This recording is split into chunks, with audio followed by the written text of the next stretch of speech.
alaikum wa rahmatullahi wa barakatuh. Today, there's a bit of change, there's a bit of shift in the medium because this is not just a message to only Pakistani or Indian or Pakistani British people. This is a message to all Muslims in the world who can understand English. And I apologize to those who this message cannot go forward to. And I feel like this is not like a public service message, but rather it is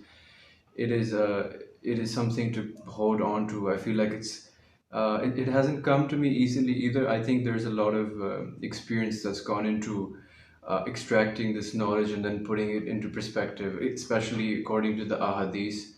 And the thing that happened is that one of the things that happened is that I've seen somewhat of a clear direction emerge as a result of viewing international affairs. And I think that these international affairs, as such, don't impact my personal life as a Pakistani sitting here in Islamabad, but I think that maybe in the near future it could resultantly emerge as a global issue. So I think that these things are to be considered not just from a global perspective or the global aspect of things like climate change.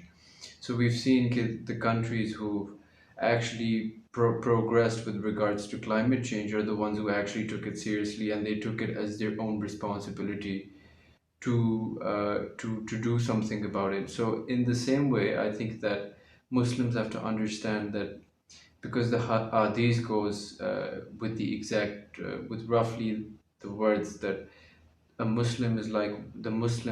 whole ummah is like one body. So if one part of the body feels pain, so the whole body is supposed to feel something.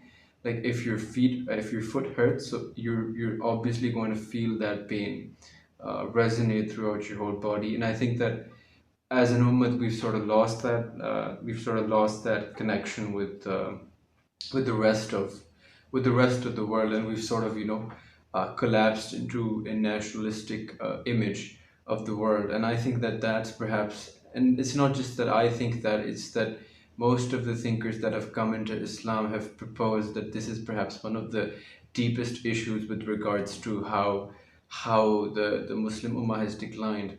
And I think that in today's time we have to be conscious of a few things that are developing. And I think that unless we don't put out enough of an effort to communicate the fact that Muslims have been sort of pushed back, and they've sort of regressed into a sort of like tribalism and nationalism. So Pakistani people are, all they care about is the Pakistani geographical state as such, and the economics within, and all the things that are associated with the political process. So that's another debate. What I want to get at is that we have to understand that the Muslim Ummah as a whole is one body, right? So that one body is supposed to act like one body. So we're supposed to be one thing. And I think it sort of, channels back into the concept of the Khilafat, which was, I mean, even though there was this progressive decline in the quality of administration, especially after we saw Hazrat Ali, for example. But there were slopes and curves with regards to, we had Umar bin Abdul Aziz. Everybody who has some sort of an insight into Islamic history knows that Umar bin Abdul Aziz was known to be a very, very just man, and he had a concept of how to run the state according to Sharia. And Sharia, by the way, is the Islamic law, which was given to our Prophet Muhammad sallallahu alaihi wasallam, peace be upon him. And the reason for that is that every prophet did not come with a law, but some prophets came with a book and a prescribed law. So our prophet was the last prophet, and he had all of these things combined. So one of the things we've seen is a progressive, we could say, decline of the concept of Islamic law. And I think there are quite a few examples to also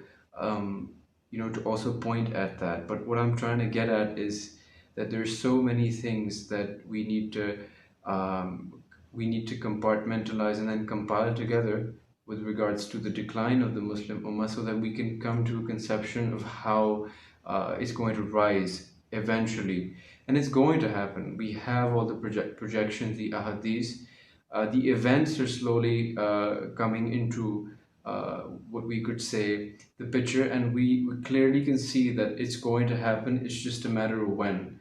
And I think that the reason we've sort of miscalculated this entire facade is because we actually haven't been performing our duties according to the Quran and the Ahadith. Because Allah Ta'ala clearly states in the Quran, for example, "A'udhu billahi minash shaitanir rajim," I seek refuge from the devil, is that if we value our economics, if we value our children, our wives, our houses, the houses we take delight in, all that Allah subhanahu wa ta'ala has given us as a trial, if we value all of that more than actually setting our judgment straight and fighting in the way of Allah subhanahu wa ta'ala, or at the least we can do is at least we can speak about our concern. For example, we know, everybody knows about the Israel Palestine issue. Prolonged it's been a prolonged dispute, and we have a lot of issues like this. We have Kashmir, for example, and then we have these Middle Eastern wars which have been provoked as a consequence of a crusade like pattern. And the reason I say crusade like pattern, anybody who's read the history of Salahuddin Ayyubi, for example, will be very, I feel like they have a very calculated image of history, because they've read the fact that the Christians have an organized movement. And I think one of the things that we just have to note is that NATO has by itself shown that NATO, its primary objective was to counter the Soviet Union, but the Soviet Union sort of it sort of degenerated into it just degenerated, we could say, in an uncalculated way. And then uh, we had all these states that emerged out of the Soviet Union, and then Russia was like this one big piece of land.